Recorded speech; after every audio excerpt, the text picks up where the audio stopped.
Yon, what's up mga chong? Ang dami kasi nagtatanong kung ano daw yung mga hinanda ko para papuntahin dito at dito na pag-aralin yung mga bata. Kasi meron akong dalawang anak.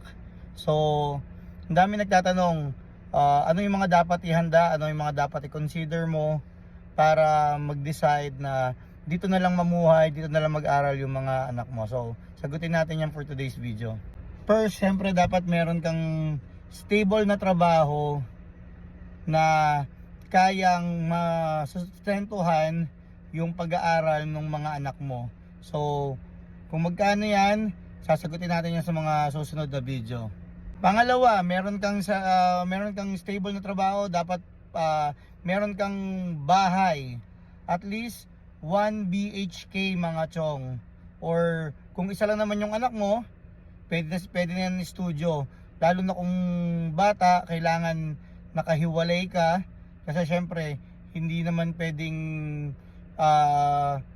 yung mga batang maingay kasi, di ba, may mga kasama tayo sa flat. Kung naka-partition lang kayo, syempre maingay ang bata. Kahit papano, makakadistorbo tayo. So, ayun yung pangalawa. Pangatlo, pero hindi naman siya ganun ka-importante para sa akin, sasakyan. Pero dahil nga mainit dito, mahirap mag-commute, and dito kasi sa Abu Dhabi walang metro, not unlike sa Dubai. So ayan, kailangan talagang may sasakyan. So una, magandang trabaho at maayos sa sahod. Pangalawa, bahay, matutuluyan. Pangatlo is yung sasakyan. Pang-apat natin dyan is yung community. Syempre, hindi naman lahat dito tabi-tabi puro Pilipino.